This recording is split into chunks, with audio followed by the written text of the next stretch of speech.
He threw a big party at his house. Only 2 people didn't show up, Mom and Dad. They couldn't come. They were locked in the bedroom. Dead.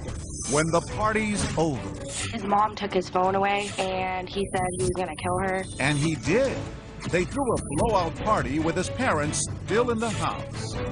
My eyes popped up. This is real. Now his friend takes you inside the crime. He showed me blood splatter on the baseboard. I told him that I was getting the hell out of there. A tug of war over who's in charge. And his parents plan to stop him until he stopped them first. Killer party. Plus, I don't care if you're in the Wild West. I don't care if you're in the hood. There was no honor in shooting somebody in the back. a parent's nightmare. A good son experimenting with drinking, and then sneaking home and climbing through the window of the wrong house. Inside, a terrified neighbor with a gun. A look inside the investigation, and a heartbroken father retracing his son's last steps. I was absolutely outraged. When the party's over. Welcome to 2020 on ID. I'm John Quinones. The teenage years can be rough. Parents setting limits, kids pushing back, challenging authority. It often becomes a tug of war over who's in charge. But as you're about to see, when the stakes are raised and teenage defiance is mixed with a toxic cocktail of drugs and alcohol, the consequences can be deadly. First, a battle of wills that turn to rage. And as Ryan Smith first reported in 2014, 2 murders that would shock a sleepy community. Nestled on Florida's Treasure Coast, 40 miles north of West Palm Beach, sits Port St. Lucie, a city once designed for retirees, now teeming with working families. It's a maze of streets that all kind of wind together.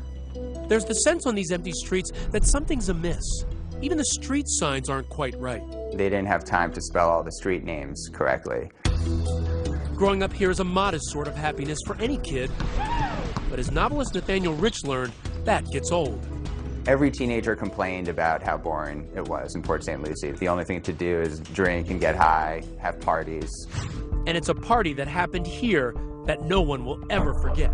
Now you're looking live at the Port St. Lucie home where police say a 17-year-old boy killed his parents, a drug-addicted teenager who just wanted to party. He threw a big party at his house. Only 2 people didn't show up, Mom and Dad. They couldn't come. They were locked in the bedroom. Dead. The million-dollar question is why? Tyler, they say you murdered your parents. A 17-year-old killing his parents. An event that left a confused community looking to its teenagers for answers about high school senior Tyler Hadley. His parents were getting tired of him going out late and getting drunk. They got more strict. His mom took his phone away. And he said he hated him. Something like teenagers say. It's definitely something that really upset him. Everybody has like sick jokes, or you just thought it was like a sick joke. But what turns a teenager's sick joke into a sickening reality? We go inside the investigation into what made a Boy Scout turn into a teenager who did the unthinkable. Mike Mandel has known Tyler since they were both 8 years old. He lived just a block away. So you know his parents? Absolutely. What were they like? They seemed like great parents to me. You know, every time I come over, if his mom was making something to eat, she'd say, "Hey, Mike, you want some of this? You know, how's it going? How's your family going?" And how did Tyler feel about his parents? He loved them. This is Blake and Mary Jo, forever in our hearts. Blake and Mary Jo Hadley thought sunny Port St. Lucie was the perfect place to raise their 2 boys. Mary Jo, she was a school teacher, you know, a great school teacher. And she loved kids so much, she dedicated her life to her two boys she had. His family says Blake loved his job at a local power plant, but his passion was his sons, the baby, Tyler, and Ryan, 6 years older. What was Blake like with the boys? He had a ball with them. He loved them. And in the beginning, Tyler seemed to be a happy little boy, celebrating birthdays and holidays with his family. He was constantly hugging his mom. I mean, constantly. He was an affectionate kid. I just remember him always being a funny kid. He had a really quick sense of humor. Yeah. And you never know what would come out of his mouth. Yeah. In a good way? Sometimes. It was a quality that drew Mike to Tyler. Just walking around trying to find a friend and stumbled upon Tyler, and he slowly became my best friend. Over time, Tyler began opening up, sharing with Mike his secrets and his insecurities. He a lot of times bashed himself and Said he wasn't good enough. He just always thought someone was better than him. But what started as a kid's self-doubt turned into a teenager's anger. He started skipping school, hanging out with the wrong crowd, getting on drugs. You know, that's just things he was starting to do, was get in trouble. He was starting to steal. And they said, just hide your purse. They thought it was one of those teenage things. There were some neighbors who thought he was trouble. He once lit the forest preserve near his house on fire.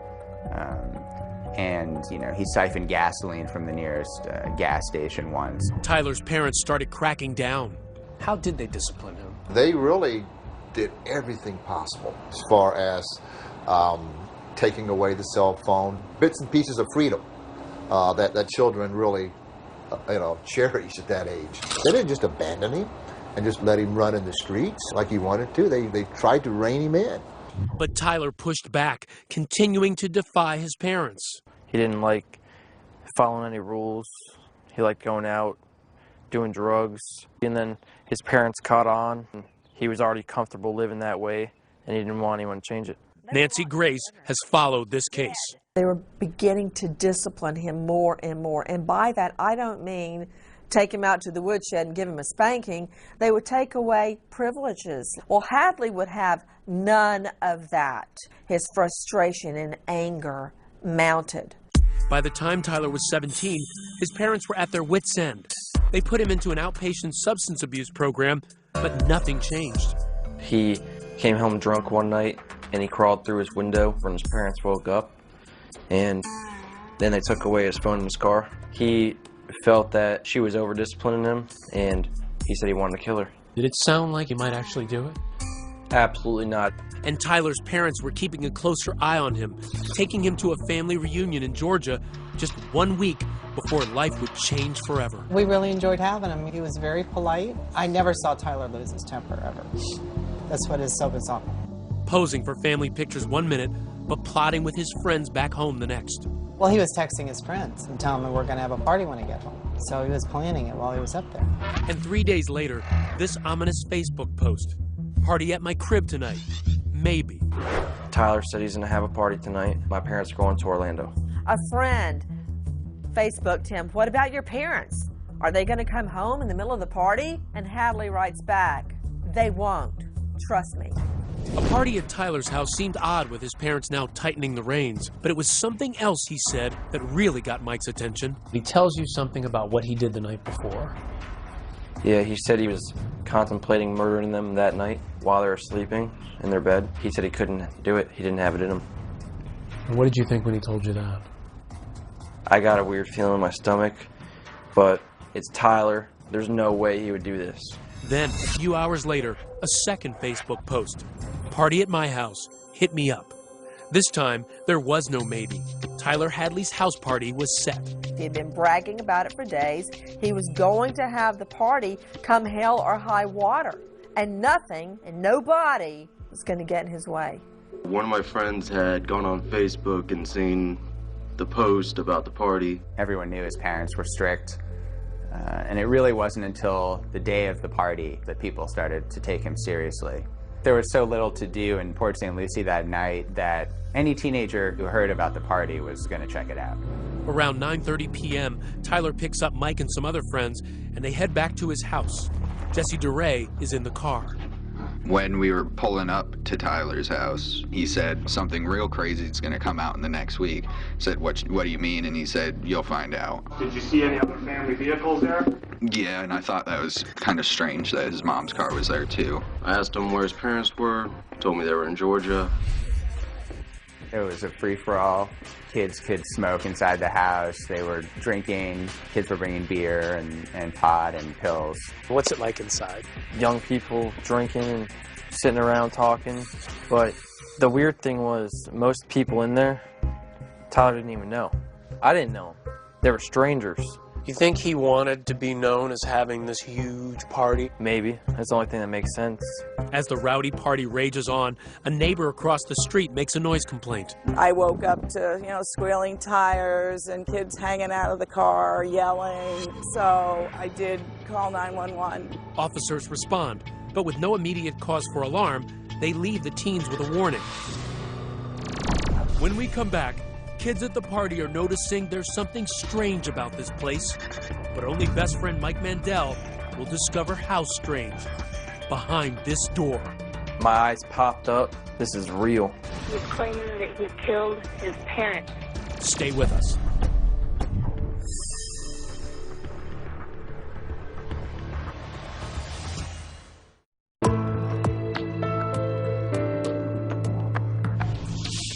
For months, 17-year-old Tyler Hadley's clashes with his parents had been escalating. So how is it possible they'd allow him to have a blowout party at their house on a Saturday night? As the party rages on, Tyler has a secret, and he's about to share the shocking details. Ryan Smith picks up the story. In Port St. Lucie, Florida, Tyler Hadley's house party is in full swing. 60 teenagers drinking and drugging with no parents in sight. Tyler's older brother, Ryan, away at college. One kid was walking around saying, "I smell dead people." Other kids had seen some signs of blood or what could have been blood. The house was a mess. It looked like it'd been ransacked. As the night wears down, Tyler is growing agitated. Do you recall him yelling at somebody trying to go back towards the back part of the house? Yes. I heard him just saying, "Get out of the hallway. I don't want anyone in the hallway." How does he seem? He seems eager to tell me something, and he wants to take me down the street and talk. All right, so you guys walk out the house. Tell me what happens now. He says, "Mike, I killed my parents." And I said, "No, you didn't, Tyler. Shut up." And he said, "Mike, look at the driveway. All the cars are there. My parents are dead. I killed them." And then, with partying teens still inside the house, Tyler tells Mike to look for the telltale sign. Blood by a computer desk where Mary Jo had been working, and by the master bedroom door. But still, Mike doesn't believe it. I actually thought he went that far out to play a prank on me that he actually put fake blood on the ground. Really? You think he's playing a prank at this point? Anything but what it is. The idea that teenagers are playing beer pong right here, while just steps away behind this door, his best friend's parents lay lifeless, is too much for Mike to fathom. I took Tyler into the garage and I said, "I want to see them dead. If you really did it, I don't believe you." Tyler says he'll prove it after everyone leaves, but Mike doesn't wait. I walk around back and I go check for myself. I come up to the door, the party's going on over here, and I turn the doorknob, push it, and it opened. I looked down and I seen his father's leg against the door. What was going through your mind when you saw his leg? My eyes popped up, and I said, "He's telling the truth. He did it. This is real." I'm in shock. I feel like there's no way that I'm seeing this. Wake up. Then Mike Mandel does something as shocking as the party. He doesn't leave. Now, you'd think Mandel would rush to call his parents or take his cell phone surreptitiously and call 911. No. Mandel continued to party hardy for several hours. Why do you stay? It's a hard feeling to explain. You know, I knew this guy for so long. Something wants you to stay here right now. You need to talk to Tyler and figure out as much stuff as you can. How long do you stay? A couple hours. How do you do that? Isn't it eating you up inside? It is eating me up inside. Even though you know he just killed 2 people, you don't see him as a killer. You still see him as a friend at that point? Yes. Why not try to get Tyler out of the house immediately or call the cops? Because he could be a danger to everybody in that house, including you. I was still in shock. Then, in a bizarre moment between best friends, they take this selfie. And I have to show you something here. Why did you take this picture? Because I knew it was going to be the last time I ever seen him. So this was to remember him? Yeah. A lot of people look at this picture and they say, Mike's callous. He doesn't care. What do you say to those people? Look at the picture. Am I smiling? Is Tyler smiling? He looks very worried to me. And he looks very scared. And how do you look in this picture? I look like that this is the worst day of my life. I knew I was going to call the cops on him when I took that picture. In shock and unable to keep it to himself, Mike tells another friend. And he showed me blood splatter on the baseboard. Baseboard? Near his parents' bedroom. What did you do? I basically told him that I was getting the hell out of there. I was like, "I'm leaving. You can come with me." Mike is still reluctant to leave his best friend, but when he finally does, Tyler is quick to notice. Tyler calls me on my cell phone and he said, "Mike, where'd you go?" you know? Party's still happening. And I said, Tyler, I'm tired. It's 4 in the morning. I'm going to sleep. And he said, okay, man, well, I'm having a party tomorrow. Are you going to come? And I said, yeah, I'll be there. This is a party Tyler never wants to end. And at 4:40 a.m., he posts on Facebook, "Party at my house. Again, hit me up." But Mike Mandel won't be there. And immediately after I hang up the phone, I call Crime Stoppers. He got a call from our call center, and he's claiming he killed his parents. I'm sorry, he did what to his parents? He's claiming that he killed his parents. What were you thinking as you're making that call? You know that what you're telling Crime Stoppers could send him to jail for the rest of his life. It wasn't a good feeling, but, you know, even though I was in shock and I didn't believe it, you know, I still knew that I had to do the right thing. And if I didn't call, I would live with that for the rest of my life. And the friend Mike told calls police too. He did something to his parents. Did he hurt them? Are they still alive? My understanding of it was that he killed them. Like, the bodies are supposed to be at his house. I don't think it's a joke. The kids I spoke to who were at the party were shocked that they had been at a murder scene, but they also thought it was pretty cool that they'd been at this famous party. There had been a homicide. A 17-year-old young man had killed his parents with a hammer. What was your first thought? First thought is, no, 17-year-olds don't kill their parents with hammers. When Detective Kristen Meyer arrives on the scene in the wee hours of the morning, remnants of the party are still apparent. We find beer bottles everywhere. They're all over the front yard. You come up, here's the door. The officers knock on the door. Knock on the door. Lights go out. So one officer gets cover and starts calling for backup. And this officer here, the door opens. And there stands Tyler. When we come back, she grabbed her head and said, "Why, Tyler, why?" It's the question everyone wants answered. Why did Tyler snap? Was it a threat, a final ultimatum from his parents that pushed Tyler too far? That's your motive for the murder. Stay with us.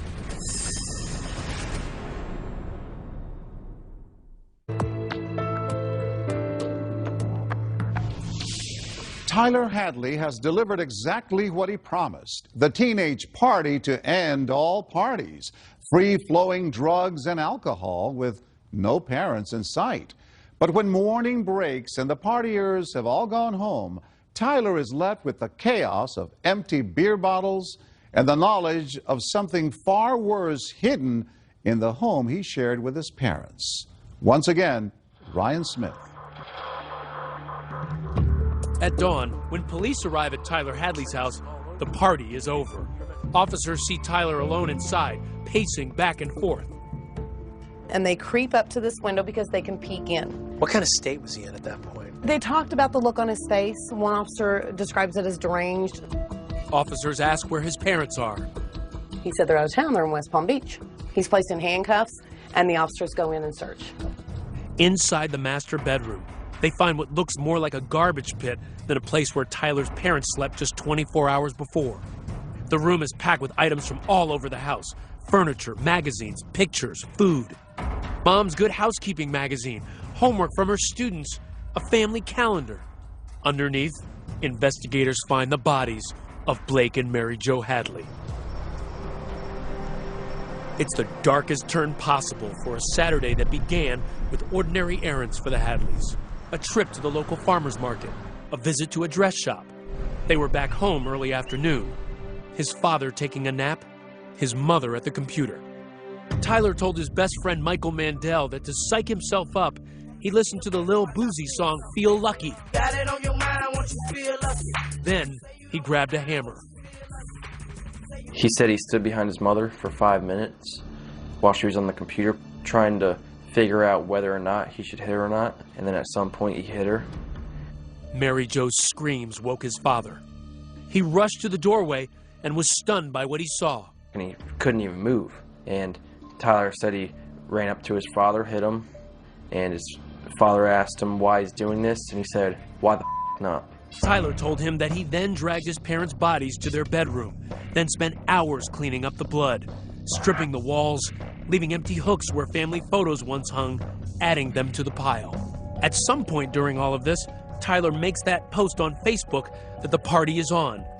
He uses his parents' ATM card to withdraw $400 in cash and buys beer for the party. At the party, he's having a great time. He's playing round after round after round of beer pong. He's laughing, he's joking, he's planning a party for the next night. What occurred that day was what can only be described as one of the most heinous, cold-blooded, and calculated murders I've seen in 23 years as a prosecutor. The prosecutor assigned to the case, Tom Bakkedahl, tries to make sense of the grisly murders. This is not your kid from the wrong side of the tracks. This is not your kid who was raised in an abusive, violent family. And these parents gave him everything. Investigators find evidence that points to premeditation. For months, Tyler repeatedly talked about killing his parents to his friends. His mom took his phone away, and he said he was going to kill her. He said something about, oh, I'm going to kill my parents. I just specifically remember him saying, I'm going to kill my parents. He just said it with a smile, so that's why no one took it too serious. But no one knew just how calculating their friend was. He hid his parents' cell phones before killing them, and with no landline, he knew they couldn't call for help. Less than a month before he was to face trial, Tyler pleaded no contest, leaving a controversial question: his punishment. He could be protected by a 2012 Supreme Court decision, which ruled that for juveniles, a mandatory sentence of life without parole is unconstitutional. But prosecutors argue that with a crime so heinous, Tyler should never see the light of day. He has sentenced the whole family to life. But Tyler's defense team argues that Tyler was mentally ill. Major depressive disorder. He had issues with anxiety and depression. He was suicidal. And low self-esteem. He was drinking heavily and abusing drugs. It was not one thing alone. It was the deadly combination of them all. But the counter to this would be a lot of people have disorders, take drugs, some even take illegal drugs, his choice, yet they don't kill their parents. What I think is one of the most important factors is the juvenile brain. The juvenile brain does not fully develop until the age of 25. Adolescents don't show the same abilities to control, regulate, and identify their emotions as adults. Expert Dr. Randy Otto says the lack of control can turn teen impulse into action. The frontal part of the brain is not functioning as fully as it would as an adult to kind of keep that in check. So you have the emotional upset without the part of the brain that is focused on deliberation, reflection, and planning and consideration. But the prosecutor says Tyler, just 153 days shy of his 18th birthday, should be treated as an adult. The state's president? This is not a youthful act of indiscretion. As for the motive, could it really just be the party? The prosecutor poured through messages Tyler exchanged with his friends for clues. In them, Tyler complains about the outpatient rehab program he's in, writing, "I seriously hate that for real." But ultimately, we think that what happened was that the parents had threatened to put him into a full-blown inpatient program to commit him. Institutionalized at a home for troubled teens. You're going to take away what I want to do, and I don't like it. Right. That's your motive for the murder. The decision over Tyler's fate has ripped the family in two. Mary Jo's mother, Tyler's grandmother, hoping for parole. I just want Tyler not to spend the rest of his life in jail because I know he's a life worth saving. But for his father's family, like Mike and Cindy Hadley, forgiving their nephew is out of the question. I can never forgive what he did. Maybe someday. I can't say never. I don't know. Do you think he understands what he's done to your family? I really don't know at this point. This is a cold-blooded murderer that we're talking about here. Yeah, he's my nephew, and I love him. All right? There's only one sentence. It's life in prison. You don't think there's any way he could rehabilitate himself and be a productive member of society? Would you want him living with you if he got out? Mike's concern now entirely for Tyler's brother Ryan. That's the person that we need to feel sorry for. He lost his entire family. You know, he lost 3 people, his mom and dad and his brother. Could you state your name, please? Ryan Blake Hadley. Do you love your brother still? I do love my brother. Do you hurt for your brother still?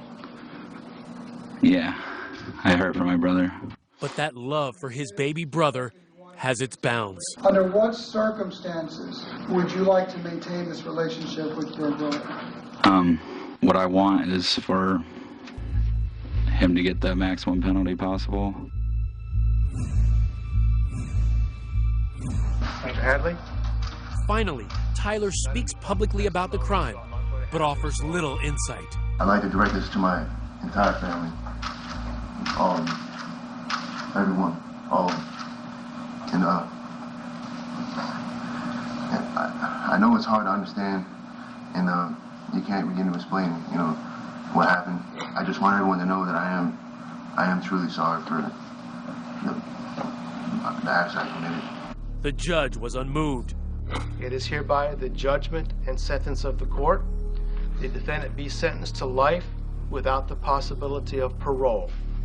No one wants to see a youth behind bars, but in this case, he murdered both of his parents. A colder heart I've never seen.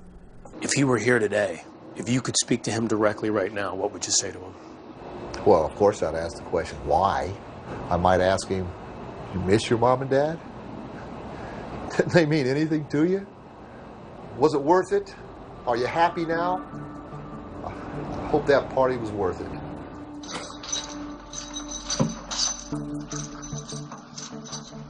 As of 2015, Tyler Hadley is appealing his sentence. Coming up, a good kid grounded and sneaking out to party. But when he comes home drunk, the consequences are deadly.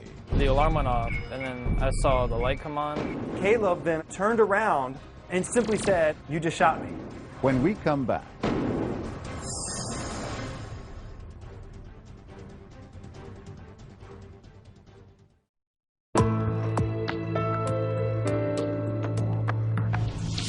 It's not unusual. A teenager sneaks out at night thinking his parents won't notice. A party, drinking alcohol, and he'll be back in bed before the rest of the house wakes up.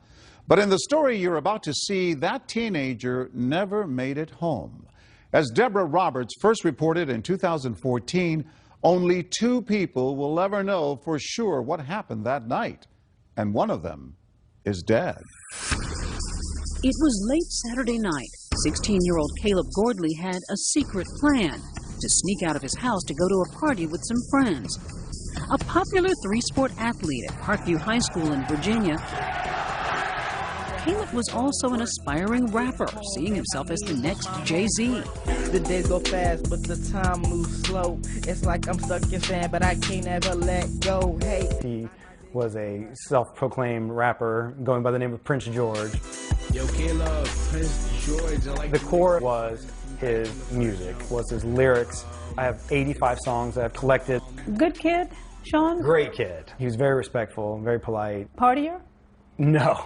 Like, he did not drink, and that's what makes that night even more peculiar, even more odd. We're walking to school. And out of character for Caleb. He's not much of a drinker, but he just, I guess, wanted to try for that night. Yet the one time Caleb decided to let loose, he would wind up dead in a stranger's home. It all began with the typical teen punishment. He had been grounded because he went to the park on a Sunday afternoon after I told him to clean his room. I said, 1 week, you cannot go anywhere. You go to school, you go to practice, whatever, you're coming straight home. And he accepted. He doesn't talk back. He doesn't get up in my face. He said, all right, Dad. Yeah. By the end of the week, Caleb is itching to get out of the house. We really want to party, don't want to get nothing. Tweeting throughout the day, honestly, who's throwing a party tonight? I'm trying to have fun tonight, no lie. Caleb and sister Eden are living with their dad. Their parents, Sean and Janae, are divorced. Their firstborn was a natural ham. Caleb, here at 6, busting a move to NSYNC's Girlfriend.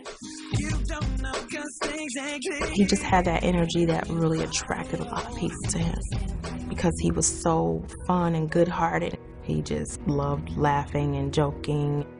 To give their kids a better life, the Gordleys left behind the tough, crime-ridden streets of Dayton, Ohio, for the tranquil suburbs of Sterling, Virginia, where Sean is a corporate IT manager. I was happy with the area. I was happy with the school. The community seemed to be very active and social and kind of close-knit. After the split, Janae moved back to Ohio to go to school, but never missed a beat with her kids. How much did you monitor his social media accounts? A lot. And that was the one time I didn't in that particular day. I would have saw the signs if I would have just looked that day. About the parties and... He was looking for someplace to go that night. So at the stroke of midnight, Caleb slips out of his two-story home. He would never return. Caleb's first mistake would happen just after arriving at a buddy's house a few blocks away. Some of the boys begin tossing back vodka shots. By 2 a.m., a woozy Caleb decides it's time to go home before his dad notices he's gone. Good friend Corey Carrico was with Caleb. I took him back to my house, and I was going to make him stay there, but he knew he had to get home. I knew that for sure, because he kept bothering us about it. Staggering now, Caleb needs his sober friend to walk him the few blocks home to his quiet cul-de-sac, where many of the houses in the development look nearly identical.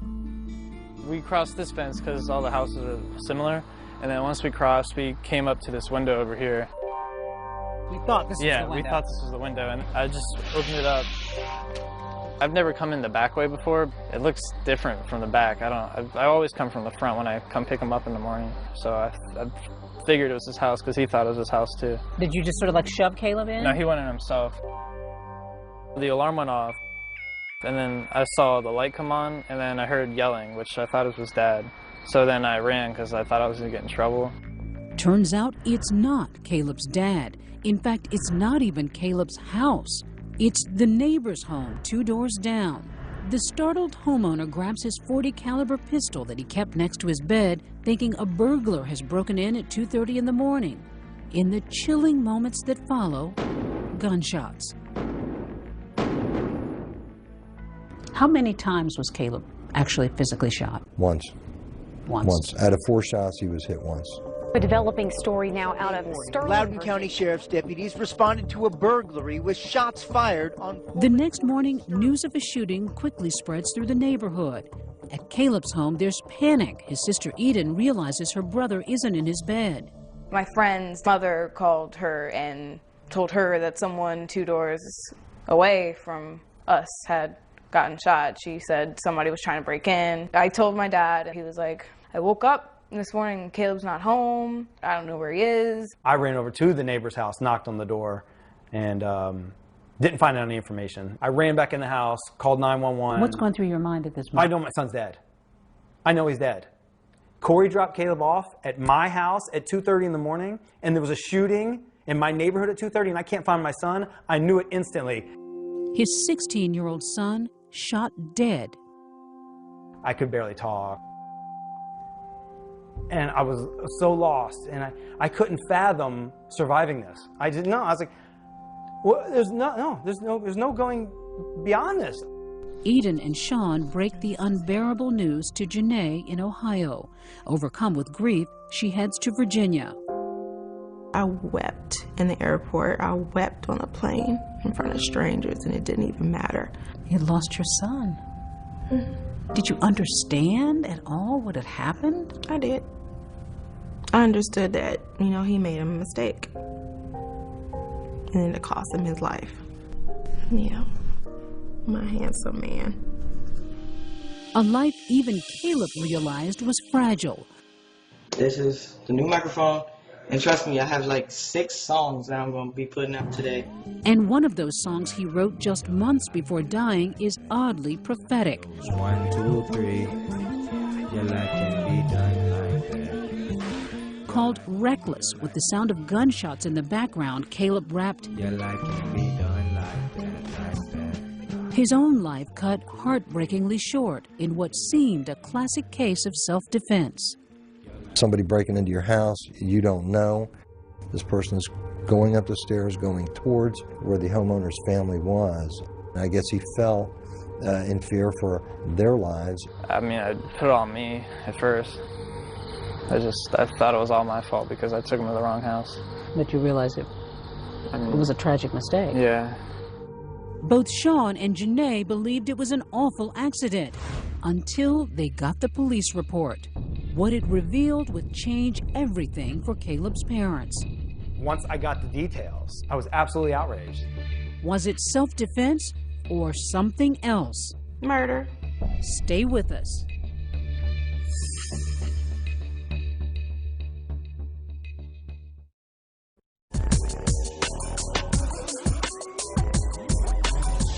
Yeah. After a night of drinking, 16-year-old Caleb Gordley mistakenly entered the wrong house and was shot dead by his neighbor just 2 doors down. In the immediate aftermath of the shooting, Caleb's father, Sean, was on a mission.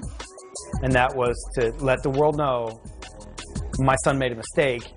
He was not there to harm anybody. He was not there to rob anybody. That's all I cared about, letting everybody know he went to the wrong house. You said right after this happened that you felt forgiving towards your neighbor. Correct.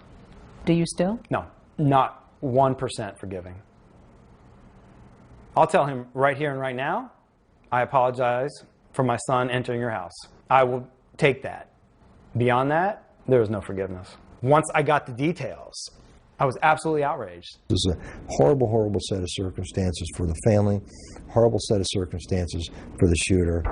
But 5 months after their neighbor, seen here and identified by others in the neighborhood, shot and killed their teenage son, my son is gone. And nothing will bring him back. Sean and Janae are no longer conciliatory.